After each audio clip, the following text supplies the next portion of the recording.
This is Big Brother. Could Jade come to the diary room?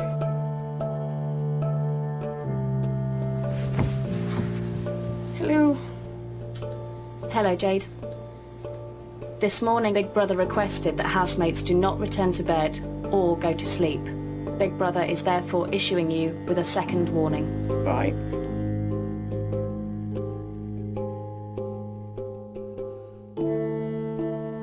We all like to watch people. Modern society is obsessed with visual stimulation.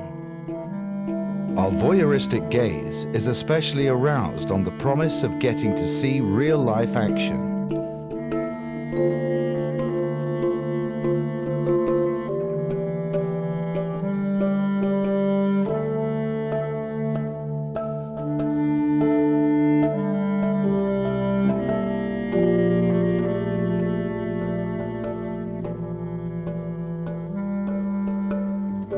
But what about being watched?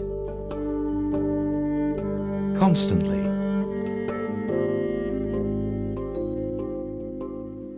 In Britain, there are now millions of cameras. I've guesstimated that there might be as many as 4.2 million in Britain. That's one for every 14 people in Britain. There are now cameras everywhere. But the cost of that has been billions of pounds. Now, it's a reasonable assumption that if we know about 4.25 million, there are considerably more in operation. Britain is the surveillance capital of the world. We're moving towards a situation where within our lifetimes we'll have virtually as many cameras as people. It's crazy. There is nowhere, but nowhere in the world that has anything like this number. The average Londoner is on camera 300 times a day.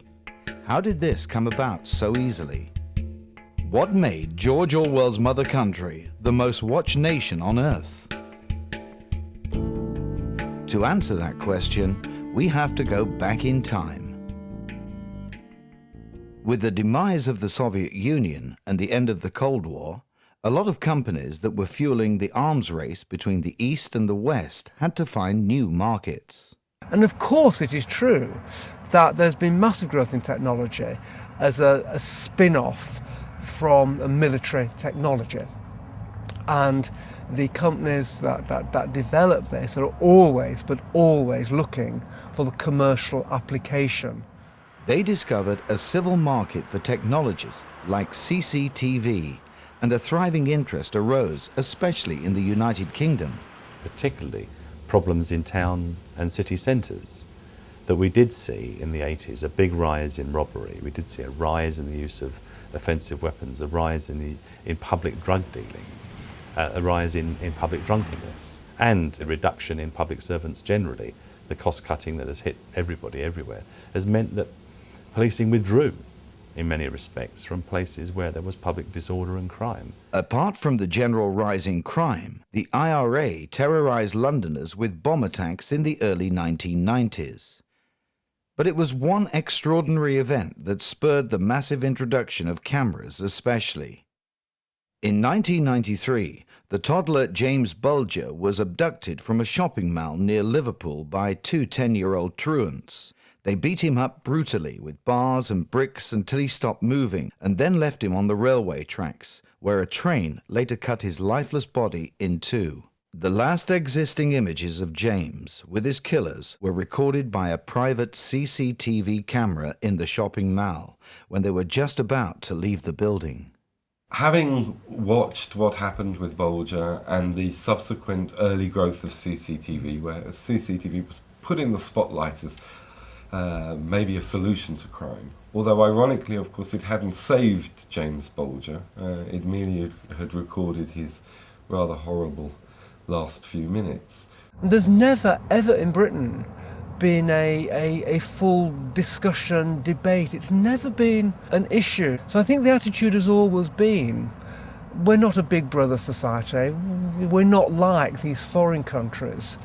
Why should we worry that there are cameras? If we're innocent, no harm will come of it. The Bolger case certainly put CCTV in the spotlight at a particular time when the then government, a Conservative government, was feeling very embattled about crime. Now CCTV, in the first instance, I think was just one thing that came up that looked like it might be useful, and the Home Office decided to run a competition.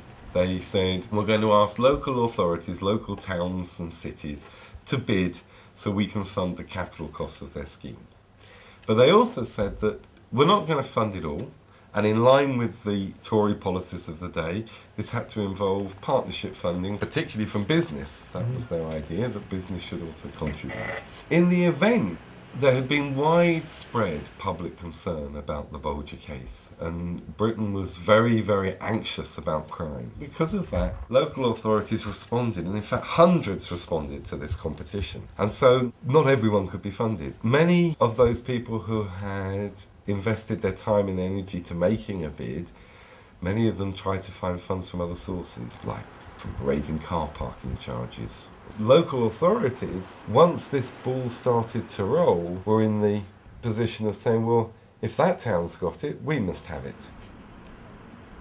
In 1994, as CCTV started to expand, there was no evidence that CCTV was particularly effective at preventing crime.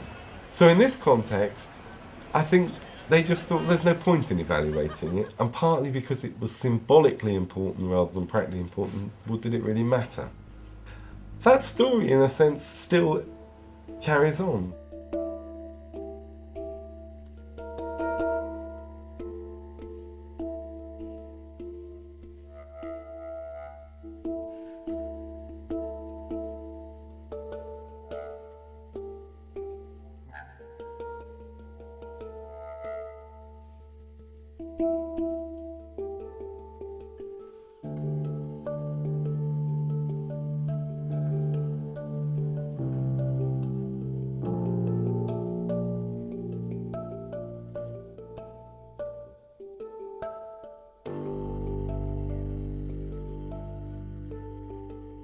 We think in some senses cameras can be quite dangerous because they're always justified in terms of giving people protection against crime. The arguments that are always used is that cameras will reduce street crime, violence on the street, and they will make women safer, they will help prevent rapes.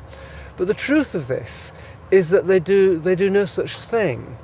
At the very best, it could be that if there is a mugging and attack on the street, there could be CCTV evidence that could be used to get a conviction, although that is very, very, very rare. The point that the CCTV is very good for post-event investigations is true.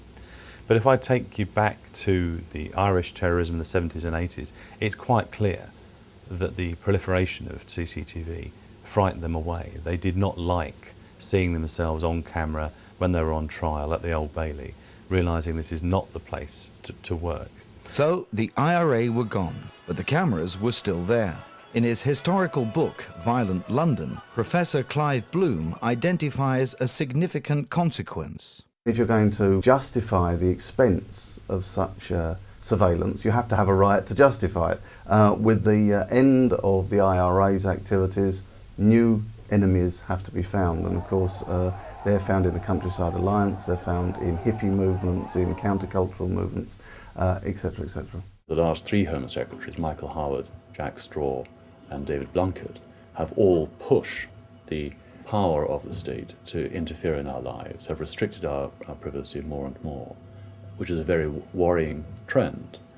But they will say, there's a war on terrorism, which is a meaningless phrase, but it sounds good if you don't think about it.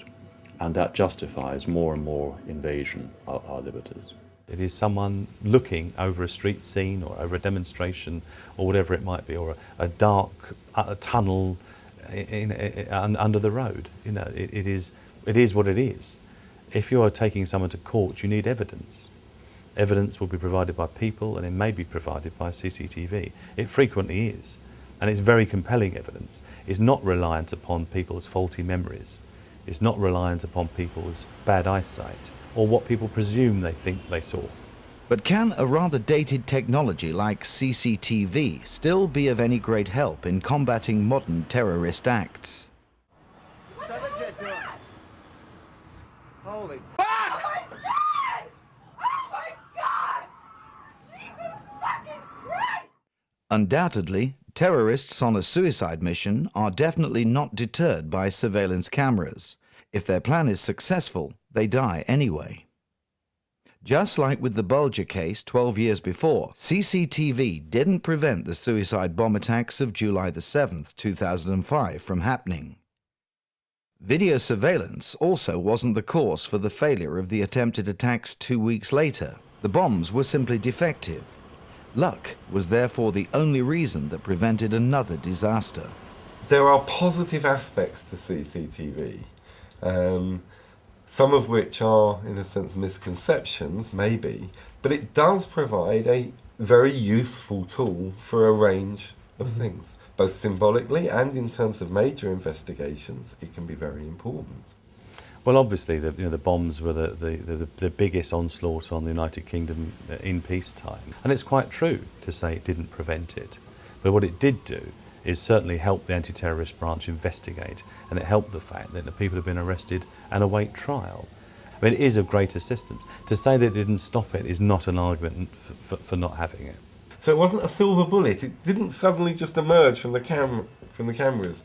It took a huge amount of investigative work, and the same is true of other major incidents. So it was useful, but it wasn't magically useful in the sense of, oh yeah, we just press the button, rewind the tape, and there's the bomber. So in these cases, CCTV is a significant resource, and if I was a senior detective, I certainly wouldn't want it not to be there now. I think clearly one of the main agendas of the growth of CCTV was crime prevention, and that's how it was sold. On a practical level, the claims about it preventing crime are not borne out by the facts. The evidence would seem to indicate that they are undoubtedly effective in preventing shoplifting, but there's any doubt about that. They are effective there. There is no discernible evidence at all that they've reduced robbery or street violence. I would say it prevents as well. If criminals know they're being watched, they are less likely to commit crimes. Anyway, how can everyday crime be prevented when potential criminals cannot even make out most of the cameras, since they are hidden behind black plastic? We were looking at Southampton and questioned the manager of the public CCTV scheme. The black plastic domes that you can see are really to protect the camera from the sun and also to stop vandalism because they're very strong. So there's no concern to hide the camera. It's just to try and make the camera last a long time without keeping to replace it. Do you know what these black things up there are? Black things? Yeah. Lights? No, they are CCTV cameras. Are they? It's light. Lights, you mean? Street lights? Lights, aren't they? Light. Lights? Lights. No, it's a street light. No, it's not. It's a CCTV camera. Good Lord. Nobody knows that, obviously. Well, no, but that's very interesting. Right. Okay, thank you. That's good. Good to know. Villains, criminals, they know that it's a camera. They know more than the law-abiding member of the public that that's a camera. And they're alert to it, they're aware of it. And so the fact they don't know where it's pointing is actually quite important. But it does make a big difference. People are very conscious. When we watch the screens, we can see people looking around, looking at cameras, thinking, am I being watched right now? And it does make a difference. Every camera that we have in the public space will have a sign on the pole that says there is a camera in it. However, unsurprisingly, the sign is not quite at eye level for everyone to see. We also found several camera poles without any sign mentioning their purpose. And I think in one sense one can see that as partly the failure of CCTV. CCTV was this magic solution that was going to reduce fear of crime, reassure the public, prevent crime, detect the offender. But actually, what we've done, although we've put millions of cameras on the streets of Britain, we've now resorted to that very old-fashioned thing of having a person there. In America, for instance, where they have their Bill of Rights, they have their written constitution, they have a much greater common awareness of the notion of privacy and the need to keep the state at a distance. Likewise, in Europe, where there's much greater resistance to cameras, there's greater experience of authoritarian regimes. Austria actually has one of the lowest levels of video surveillance in the whole of Europe, as far as we can tell. Very uncommon outside in public space. This is about to change. Austria is increasingly expanding its public video surveillance systems. Apart from the terror attacks on the US in 2001 and in the UK in 2005, Austrian officials have felt especially urged to tighten security after their neighbour Germany just averted disaster in summer 2006. 2 potential terrorists with suitcase bombs were captured several days after their attempted train bomb attacks had failed. CCTV images from train stations helped to find them. However, as with the failed bomb attacks in London on July the 21st, 2005, the cameras did not prevent possible terrorist acts. Again, a country was spared because of defective bombs, not CCTV. Nevertheless, politicians in Austria are massively expanding video surveillance for public transport systems all over the country. Surveillance in popular public places is also increasing consistently. We talked to Hans Seeger, the chairman of Austria's largest data protection group. Wir müssen schon sehen, in Österreich haben wir im Gegensatz zu Großbritannien ein relativ homogenes soziales Gefüge. Also arme Leute und reiche Leute leben relativ durchmischt. Wir haben nicht so Stadtvierteln, die in anderen Ländern als non-going Gegenden bezeichnet werden. Wenn wir aber jetzt anfangen, die quasi guten Viertel mit noch mehr polizeilicher Aufmerksamkeit zu versehen, dann kann es uns passieren, dass wir irgendwann einmal so slumartige, herabgesunkene Viertel einfach sich entwickeln, bei denen eben die Aufmerksamkeit der Polizei nicht mehr gegeben ist. Robert Rotifer is an Austrian journalist and musician who has been living in England since 1997. Mir kommt es irgendwie so vor, als würde man ein bisschen mit Kanonen auf Spatzen schießen, aber vielleicht verharmlose ich da jetzt was. Aber mir kommt Österreich immer so sicher vor, dass ich da irgendwie nicht genau weiß, ob da nicht irgendwie ein bisschen Grad von wir wollen da mithalten und auch sehr weltstädtisch sein dabei ist. Die Gefahr besteht, dass uns die Videoüberwachung zwar punktuell dann eine saubere Straße liefert, aber die Kriminalität abgedrängt wird und dort, wo sie dann tatsächlich ist, niemand mehr sich zuständig fühlt. When video surveillance of public squares started in Austria, Martin Slunski, a data protection activist, was part of a team that tapped the transmission to see what the police were actually looking at. Naja, wir haben im Frühjahr gesehen in den Medien, dass am Schwedenplatz die erste Überwachungseinrichtung des Innenministeriums aufgebaut wird. Wir sind gleich am gleichen Abend hingefahren, haben sich das angeschaut, was da installiert ist und haben gesehen, dass diese Videokamera oder eine dieser Kameras dort über Funk übertragen wird in diesen Bereitschaftsbus. Und nachdem wir halt technische Spezialisten sind, hat der Adrian die Kamera technisch inspiziert und haben zuerst geglaubt, das ist Wireless LAN, was es nicht war, und sind nachher draufgekommen, das ist ganz normales, uralt Technik, analoge Fernsehübertragung. Wir haben sich nachher dann die geeigneten Geräte besorgt, beziehungsweise mit einigen Technikern gesprochen und haben sich dann einige Nächte um die Ohren geschlagen und waren auf dem Platz und haben gemerkt, dass da nicht nur die nicht vorhandenen Drogendealer überwacht wurden, die dort stehen sollten, sondern auch, besonders da, wenn nichts los war, die Kameras so in 30, 40 Meter Höhe nach fliegenden Drogenhändlern gefahren haben muss und die sich höchstwahrscheinlich hinter den beleuchteten Fenstern der Wohnungen versteckt hätten. Und ja, Drogenhändler arbeiten nicht so viel mit Brieftauben. Ja, das ist ja auch noch ein Problem, diese Brieftauben, die bösen. However, Austria's public CCTV systems are only the tip of the iceberg. It is estimated that there are about 200,000 private cameras in operation all over the country. Many of them are also covering public space, but most of them are doing this illegally, without permission from the Data Protection Commission.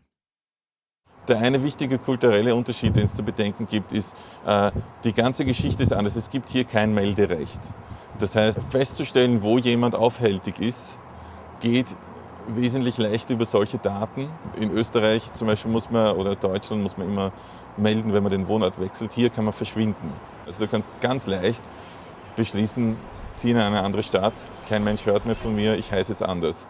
Und CCTV ist zum Teil der Versuch, dieses Defizit wettzumachen. A scientific study of CC surveillance in towns just a couple of years ago, quite a large-scale study, found there was no alteration in crime rate. Some crimes were moved from one place to another. An awful lot of resources like police time and money spent on cameras have been invested with no net benefit to society. Ironically, the 2002 study that attested that CCTV had very limited impact on crime levels was commissioned by the Home Office. Nevertheless, public investment in the technology has been continued without restrictions. The 2005 London bomb attacks boosted investment even further. For instance, the London Underground is doubling its amount of surveillance cameras and replacing the old analog systems with digital technology. It's money gone down the drain, actually. I mean, we're all being watched and recorded and filmed more than ever before, but the streets aren't getting safer.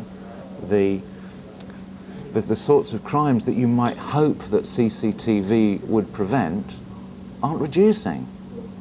It's just not working. Ich glaube nicht, dass es der Verbrechensbekämpfung im Vorhinein oder sowas extrem dient, so dass das jetzt irgendwie gefilmte Straßen, sichere Straßen sind. Ich meine, da ist London ein ständiger Gegenbeweis dafür, weil du wirst überall gefilmt und es ist keineswegs so, dass deswegen die Straßenkriminalität oder das Risiko, dass man ausgeraubt wird, oder so gesunken wäre, überhaupt nicht. Ne? Aber wenn sowas wirklich Großes passiert, kann man im Nachhinein Dinge herausfinden. I would have no problems in taking my wife through the high street at 11 o'clock at night. I would be very comfortable with that. So that's Southampton's High Street then. But what about the park just around the corner? There are no cameras, and hardly is there any artificial lighting. A number of serious crimes have already been committed there. Very, very effective ways combating street crime and sexual attacks is actually relatively cheap. And that's to have very, very good, very effective street lighting. Make sure that your streets are well lit. This is what it looks like at night.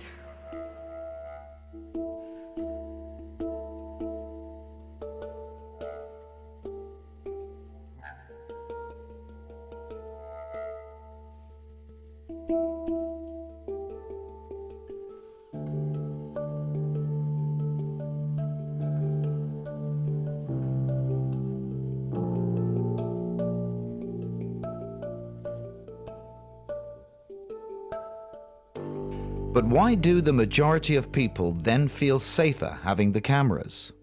I'd just like to summarise the service. As we have said, we have 300 cameras. We work in partnership with several major organisations to reduce crime and also to look at improving safety and improving the environment. So it's a very positive organisation. We're not Big Brother by any stretch of the imagination. There has been some cases, again not many, of people who've been accused of crimes because of mistaken identity from a CCTV. Then they begin to worry. Well, I had a rather unpleasant experience with CCTV about 2 weeks after I moved here. I was going outside of my apartment at around 10 in the morning, and I took about 3 steps, and all of a sudden a cop car pulled up, and 2 police officers came out, and they said, "Hold it right there, you're coming with us, we've got you on CCTV kicking cars."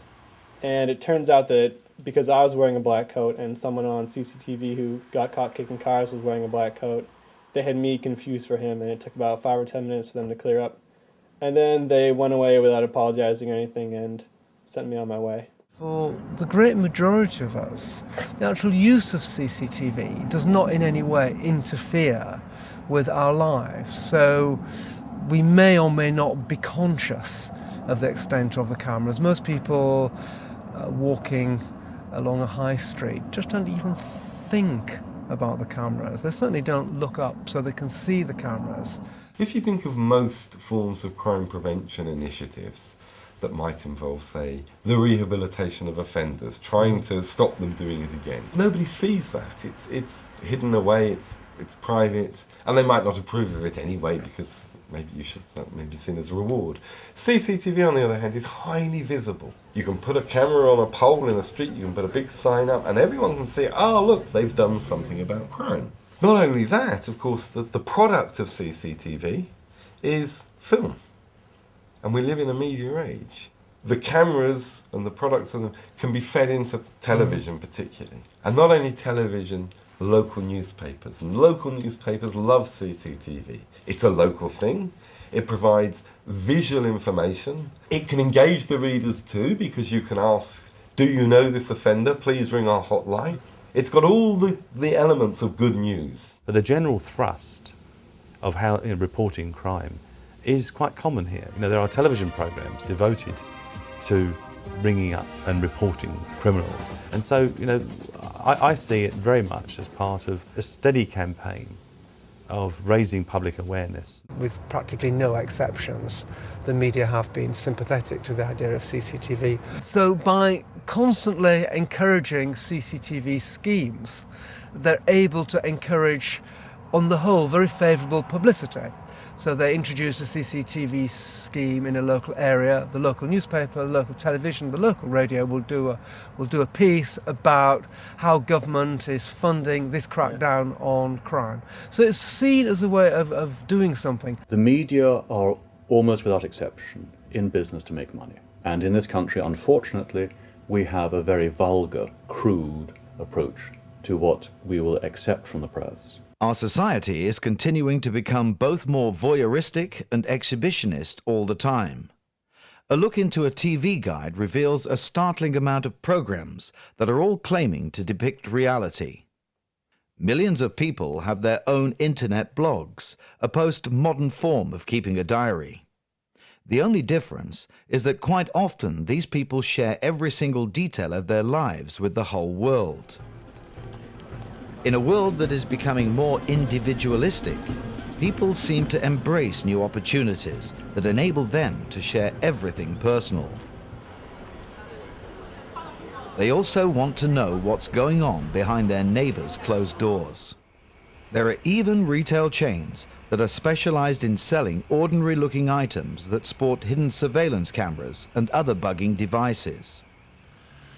Quite alarmingly, the obsession to watch the lives of others unfold in front of one's own eyes seems not to affect only private people. For me, one of the most surprising things is where you now find CCTV. You now find CCTV in taxis, on trains, in buses. You find it in restaurants. You find it in bars. You find it in public toilets. So now I go into a gents' toilet and it says CCTV is in operation. So CCTV gets everywhere. We see CCTV in changing rooms of department stores, fitting rooms. Clearly there are implications for how one might view one's privacy. I think it's the range of space now. It seems that nowhere is taboo.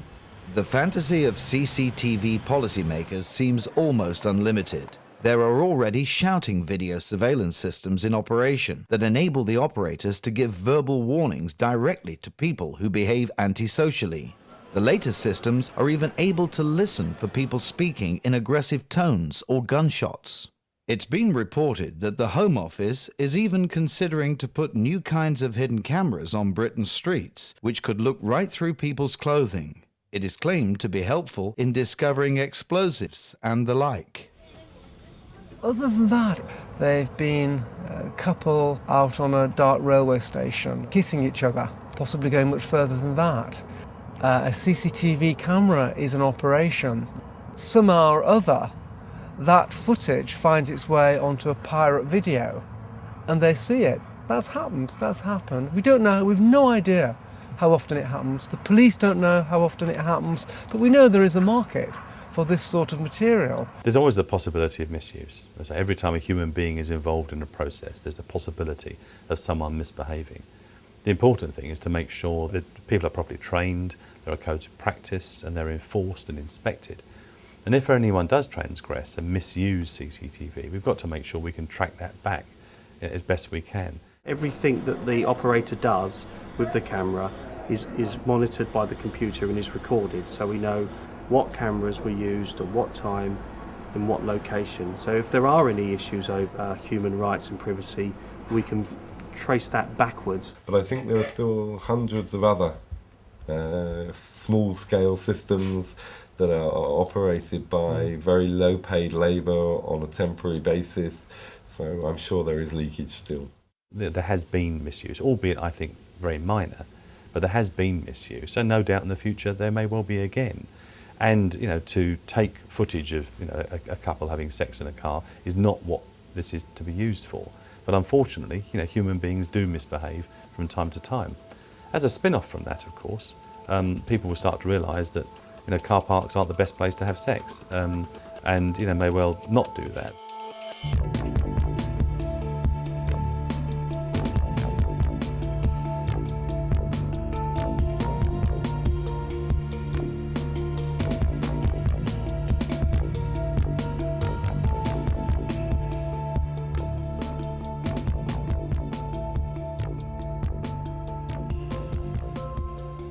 I think a lot of the issues of CCTV in the past have been owned and manned by the public services themselves. What we're doing actually here is actually opening those services up to the community themselves, so they can see what the police can see themselves, and they can work together to report crimes or work and inform the police on what's going on in their area.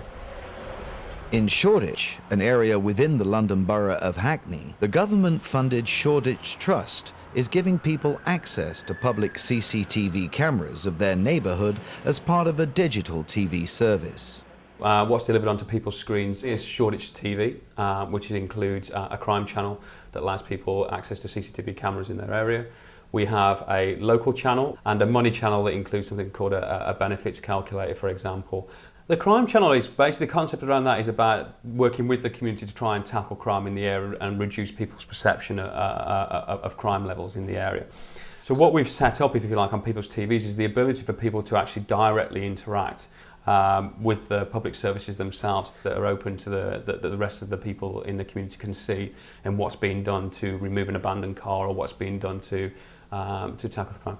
The additional thing is that we give people access to a network of CCTV cameras in the area, so local people can survey their area from these cameras. The system, as I say, has been financed largely by public funds to date, so there's been just over £1 million from a government-funded New Deal for Communities fund, which comes from the Shoreditch Trust, and additionally another £5 million from a European Regional Development Fund. Its aim ultimately is basically to adopt the service in other regions and areas across the UK and potentially against Europe. We had lots of interest across Europe and other worldwide destinations as well. To sum all this up, a cynic could say that in Shoreditch, an agency is being paid by the European Union and the UK government to enable people to spy on their neighbours in order to reduce their perception of crime. Even more worrying is another trend. Analog CCTV is increasingly being replaced by modern digital systems, which can be accessed over a network and even the internet. The problem with this, if online, these systems can be hacked like any other computer, but hacking them is often not even necessary.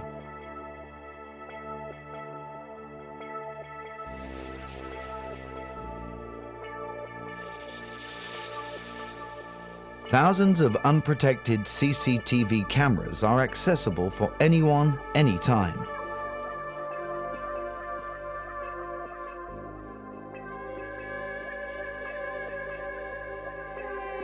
Their administrators fail to restrict access to the software controlling the devices. Anyone knowing a part of the distinct software code can enter it into Google and consequently gain access to thousands of CCTV feeds from all over the world.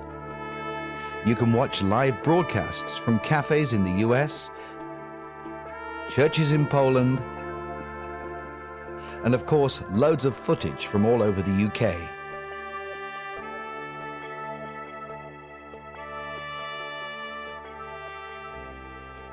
Even public space. People go along with what they're told. If they're told it's to protect them, they'll think, that's all right. If they're told that this is something which gives us more power over you, which we may use mostly for your good, but may use sometimes to exert power against you improperly, they might see it differently. It's all a matter of perception, and the way it is presented in our political culture is that this is a good thing. The other thing is, in Britain, there is, I think, widespread support for CCTV. It is not viewed as Big Brother. It is not viewed negatively. It's seen as providing a general reassurance. That being said, though, it appears that although people will say in general that if there were cameras on their streets they would feel safer, there isn't much evidence to say that they actually do feel safer when the cameras are put there. If you ask the public, are you in favour of CCTV, they will say yes. It doesn't bother me. You don't? I'd rather have that in safety than take a chance and not have them. It's a necessity for the safety of every individual. I mean, if it's not obvious, I don't mind it quite so much. You can look at me anytime, anywhere they like. Anytime, anywhere. Yeah. But do you feel observed all the time? No. No, I like cameras. Okay. So if you don't tell the people what's really going on, the consent that they give will be defective. Most people in Austria seem to have a very different position on the topic compared to the public opinion in Britain. Aber ich finde trotzdem, dass für Österreich die Sicherheit noch immer irgendwo fast Nummer 1 ist. Und das gefällt mir. Und wenn Sie eine flächendeckende Videoüberwachung, wie sie beispielsweise in London der Fall ist, wo tausende Kameras die Stadt überwachen, würden Sie so etwas begrüßen in Österreich oder in Wien? Ich glaube, das ist gar nicht so notwendig, wenn man sonst irgendwo mehr von seitens der Polizei etc. achtet, weil auch die Videos wird jeder, der etwas vorhat, was anzustellen oder was ungerecht ist, der weiß, wo die Kameras stehen. Nicht so, also vielleicht bei Karlsplatz oder bei dem Park, bei der Votivkirche oder sowas, aber sonst ist es nicht notwendig. Und es ist besser, noch Freiheit zu haben in Europa. Naja, diese extreme Überwachung gefällt mir auch nicht. Ich finde, es sollte jeder ein bisschen mehr aufpassen auf alles, auf die Situation, dann ist es vielleicht ein bisschen besser. Und als Alternative mehr Polizei auf der Straße, wäre das ein Beispiel? Das vielleicht schon, ja. Ja, die Präsenz der Polizei, stärkere Präsenz, wäre vielleicht was Gutes, ja. If you put the question to them, would you like to see more police actually back on the streets patrolling, always there, they will say yes. If you put it to them, and this has been done many times, if you had the choice between cameras and the officers, which would you opt for? They overwhelmingly opt for the officers, but the officers cost considerably more money. One reason or one factor behind the growth of CCTV is it's a cheap option. A shopkeeper in a rather run-down area of Southampton has been attacked repeatedly, despite existing CCTV coverage of her street. She told us her story.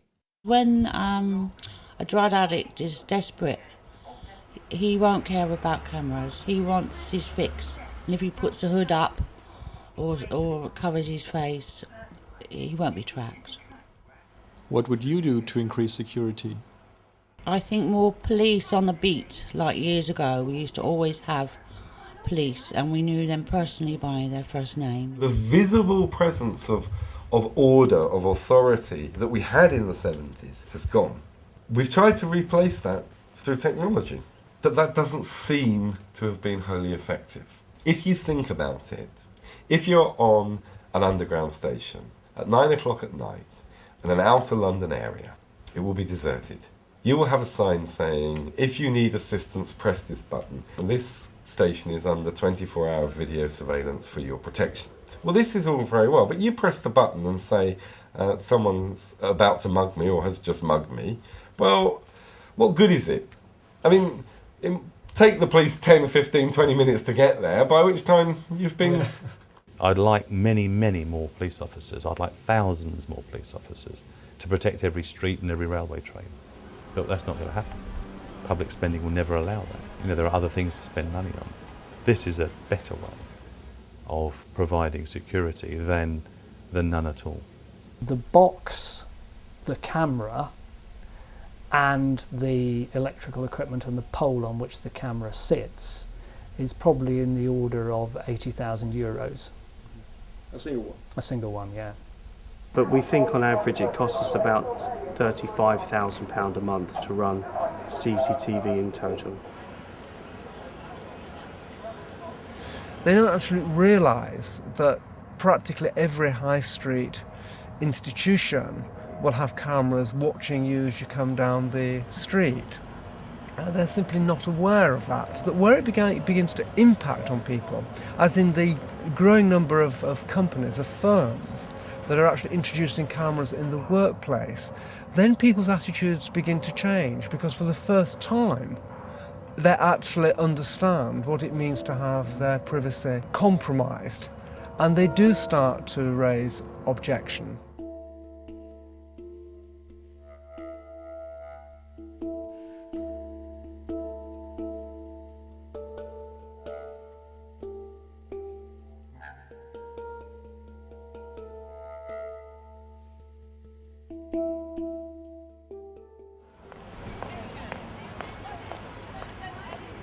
We do have a law. It's not a specific privacy law, and there are laws regulating the use of cameras. But having said that, it's a very, very, very weak law. And not only is it weak, practically no one knows what it says, and it's never, ever, ever enforced. We retain the data for 28 days unless we have a request from somebody to keep that data for a longer time, and that could be the police wanting to see a tape. It could well be a member of the public who would like to see the data. Under the revision of the Data Protection Act in 1998, years after the nationwide introduction of CCTV, people finally received the legal right to gain access to public footage which was shot of themselves. Now, there are complications in terms of data protection, so we don't always say yes, but we are under an obligation to give a reason if we're unable to let people look at the tapes. We tried to assert our rights in Southampton. Right, I would be able to disclose that footage to you if you are actually caught on the footage. If it's got anybody else walking past the camera and you're not on there, then we can't release it to you. Okay. The request would have to be made in writing, so I can send you out an application form to fill out, and there's a £10 fee that we charge. Can I take your name and your address, please? To make sure that nobody else was on the footage, our test person went to a camera pole on a deserted street of Southampton during a cold night in the middle of December and walked around the surveillance-covered area for over 15 minutes with nobody else in sight. This way, we could be sure that at least some of his moves were captured by the cameras. About 3 weeks later, we received a letter in which our application was rejected. At least, the cheque was returned unexpectedly. However, the reason given for the rejection was simple. The council claimed that we had requested footage from the 15th of November, and therefore that footage had already been erased because the maximum retainance period was over. What they didn't know was the fact that we made a copy of the form before we sent it in, which proves that we requested footage from the 15th of December. So who's going to protect the vulnerable? Who's going to protect the people who are being picked on by criminals? It's not going to be the sociologist. It won't be the journalist. You know, it's got to be someone who cares about them, who's going to do something now. And that is why I think CCTV works, because it provides more eyes and ears in places that wouldn't be covered, that would not have any sort of protection. So as far as the UK is concerned, I think it makes a difference. There is an instinctive element to providing CCTV And through the constant training and appraisal, people do understand behaviour. And it is well documented that certain types of crimes are undertaken by people who do certain types of things. They use a highly stereotypical set of assumptions about the nature of what constitutes criminal activity. Particularly if people are young, male, particularly if they're of an ethnic minority, and particularly if they're dressed in particular ways. They basically don't look at older men or women, and they hardly ever look at women at all, unless it's in a voyeuristic context. Professor Clive Norris has evaluated the practices in CCTV control rooms all over the country.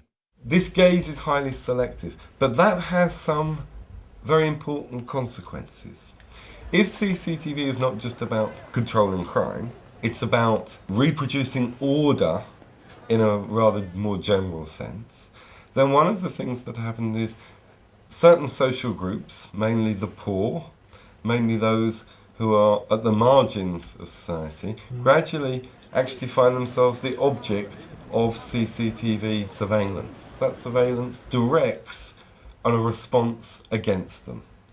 And this means that CCTV is very selective and targeting on groups that are already very well socially controlled, and it just intensifies that gaze. Identifying a suspicious person is a lot to do with training. It's a lot to do with observing human nature. Some people can walk past a crime and never see it. Somebody else will see something and think, that's suspicious. Why is that person doing that? Why are they walking through a crowd in such a way? Why are they right up close behind someone with a bag? Why does someone suddenly look frightened? The model in Britain of how CCTV operates is actually quite complicated, and there's no one model. It can be private security company, it can be local authority, it can be police. In the main, it's not police. It's a real mismatch. One of the main things is the private security industry in Britain is very unregulated, and so one of the questions is, are the appropriate people watching the screens? Another problem is historically the problem of low pay and long hours. Often security is very long hours work, and this means you have people who actually are not very motivated at watching, and in the early hours of the morning are probably not watching. They're probably asleep. I'm not unsympathetic to those who challenge the power of the state. I think it's right that people do. It's right there are civil liberties groups to question. But I sometimes think they forget about the innocent. They forget about victims. It's almost as if, they're in the Criminal Preservation Society. Who wants to protect the pickpocket or the robber or the person with a knife or the drunk? Surely it's in the interests of us all to protect the vulnerable and the weak and the victim. And to me, this is common sense. If it wasn't, I would challenge it too. I've no interest in any erosion of civil liberties.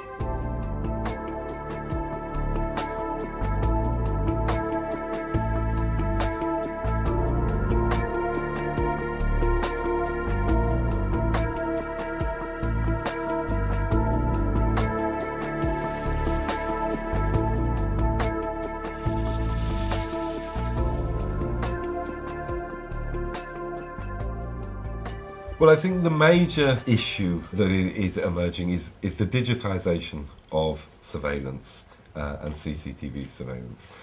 If you have an analogue tape, you'll have to rewind it and search, and it's very, very cumbersome. If you make it digital, one, you can then store it on a computer disk, but also then you can start manipulating those images, try and have intelligence about the scenes that you're looking at. That intelligence may be like trying to recognise a face. Particularly, it's about recognising things like licence plates. This is now relatively easy to do. Britain is the first and only country that records and stores every single car journey that is being made, whether suspicious or not. The data is being retained for at least 2 years. A network of thousands of cameras monitoring roads all over the United Kingdom has been adapted to register every license plate that is passing by, using automatic number plate recognition, ANPR. Robert Gifford is the Executive Director of the Parliamentary Advisory Council for Transport Safety. ANPR are merely a bit like closed-circuit TV. They're just always on, moving from just following cars. There is a connection between the reading of the number plate and the database which holds information about whether it's licensed or whether it's insured or whether it's roadworthy, and the person who is sitting by in the camera van will get a ping, which means that there's a car that they should look out for. Okay. A lot of cars have already been taken off the roads as a consequence. Thousands of untaxed or unroadworthy cars have since been crushed. But automatic number plate recognition has been, I think, a huge success. The ability to read a number plate, to search a database, to say, is this stolen? Has it been involved in crime? Is this a terrorist? Means that we can intervene so much more quickly than we could by parking a police vehicle at the side of the road and trying to manually interrogate a computer as cars go by. This can read so rapidly, and we can put whatever we want, subject to the law, on the system for, say, searching for stolen vehicles or whatever else it might be. And very quickly, travelling criminals have realised that you can't just go running around in a stolen vehicle, for weeks, with only the off chance of a suspicious police officer stopping you. Now, if you run through a city centre or through a tunnel or getting on a ferry, you're going to be checked. And that has helped reduce car crime in this country, I think, without a doubt. I'm very worried about ANPR on two levels. I'm worried because I don't think normal, responsible citizens should have their movements tracked and recorded. I think there's a civil liberties issue there. But I'm worried about the safety impact more. As criminals and irresponsible people realise that all they have to do to avoid coming to the attention of the police is have a legitimate number plate, very soon they'll have a stolen number plate, they'll have a hired car, they'll have a fake number plate, they'll have a vehicle registered to a different address. The criminal and irresponsible underclass will just drop off the radar. They just will not be visible to this technical system. And the way things are going, there won't be any police around to see that they're there. Overtaking in the wrong place, driving without a seatbelt, driving while using a mobile phone, not keeping your hands on the steering wheel, texting your girlfriend, maybe even playing a DVD on your personal computer on the front seat. All those things people have got into the habit of doing, and if cameras could be used to catch those, I think we could begin to see the roads less as a less hazardous place for the rest of us. I think in the last 15 years we've become rather obsessed in the UK with precise technical regulations with regard to road safety. What we really need to be concerned about are the human behaviours that lead to risk. And they don't stem particularly from someone who's not wearing a seatbelt or someone who's driving too fast. They stem from someone who hasn't got the right skills or hasn't got the right attitudes. So I think we need to look at road safety in a psychological way rather than a regulatory way. I don't think the high degree of regulation is proven to be effective at all. Ironically, in 2006, Chief Surveillance Commissioner Sir Andrew Leggett declared that current legislation is not appropriate for the now widespread ANPR schemes and that the technology might therefore be illegal. That's a very interesting question. I mean, I have to answer and say I don't know what legislation allows the Highways Agency to monitor traffic flow in that kind of way. What ministers have said is that, of course, it will be anonymised. It will not be possible to trace the journey that an individual made on a specific day, because all they're using the information for is to monitor traffic flow, to monitor the nature of that flow and time of day. So I suspect it will be within the rights that the Highways Agency have as a network operator. But that's an interesting question. For me, I think this is about protecting the vulnerable in society. Government, to be frank, is not interested in tracking you around the streets all day. It's not very interesting. There's not much in it. We're only the police, and the police isn't the government in this country. The police are interested in hitting operational targets, reducing crime, detecting crime, keeping the peace, and that's what we use CCTV for. Paul Smith's Safe Speed campaign thinks that not only ANPR, but even speed cameras are actually harmful to road safety. Speed cameras distract everyone from the important things in road safety. They distract drivers from looking at the road ahead. They distract local authorities from alternative road safety treatments. And they distract the police from looking for bad driving and broader offences. In fact, they're weapons of mass distraction.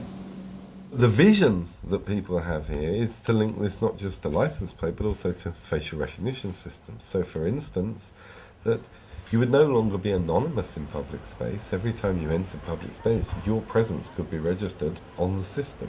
Now, we're not there yet. The technology isn't able to do that with any consistency.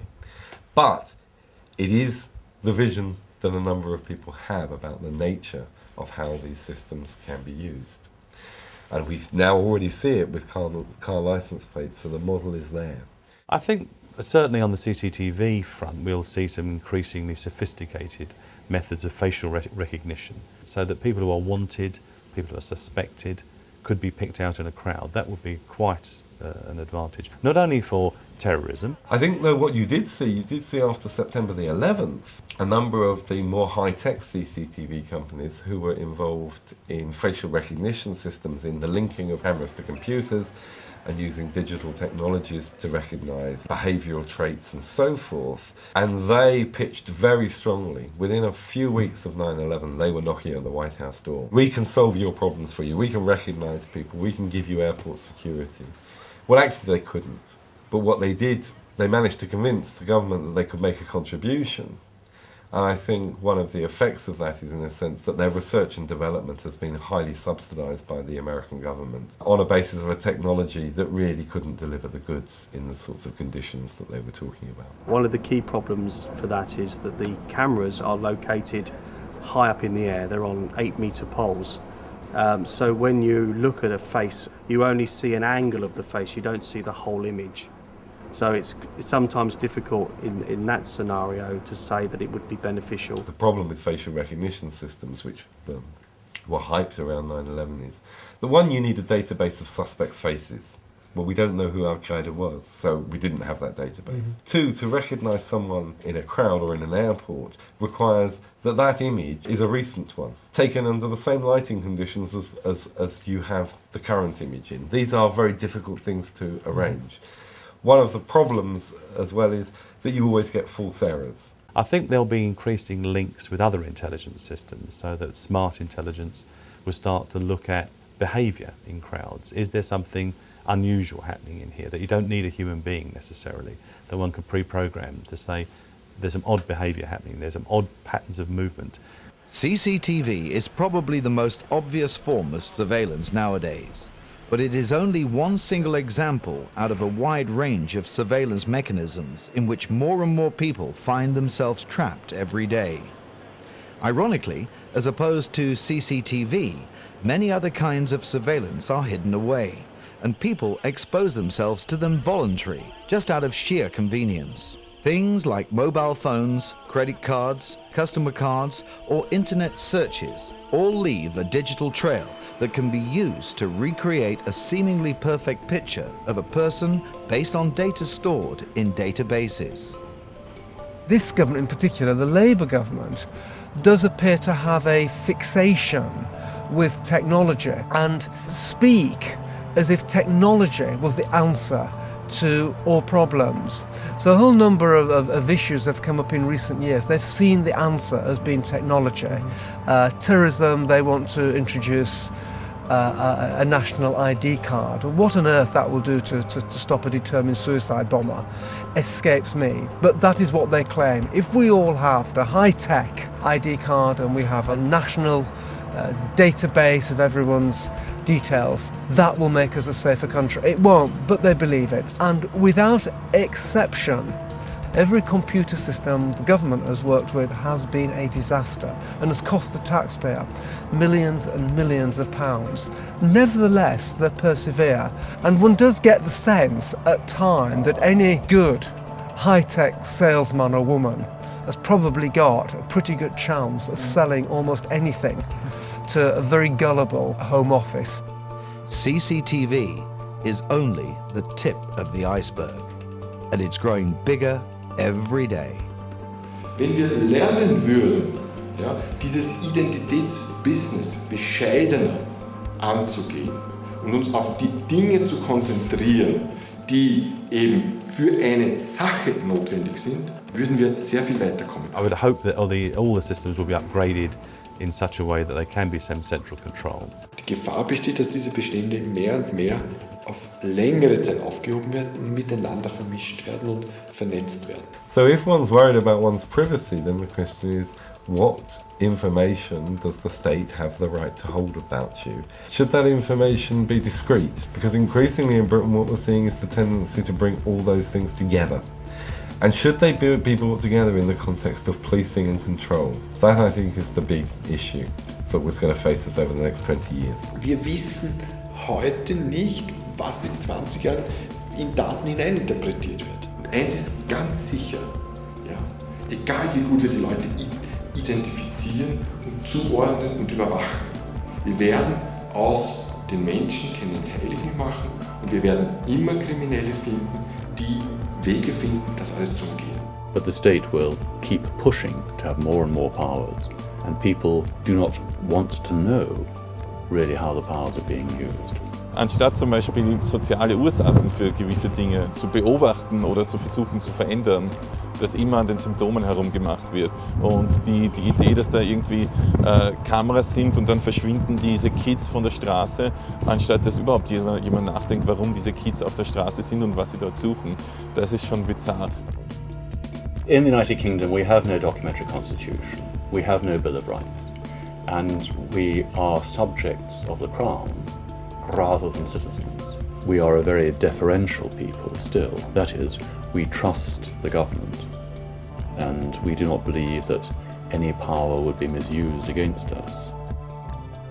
Es geht nicht darum, ob ich dem Staat traue oder misstraue, sondern der Staat, das sind ja wir, das Gemeinwesen, muss so organisiert sein, als ob wir sozusagen das Schlimmste von ihm annehmen können. Dann wird er nämlich gut funktionieren. Ja, wenn sozusagen der Überwacher wirklich auch überwacht wird.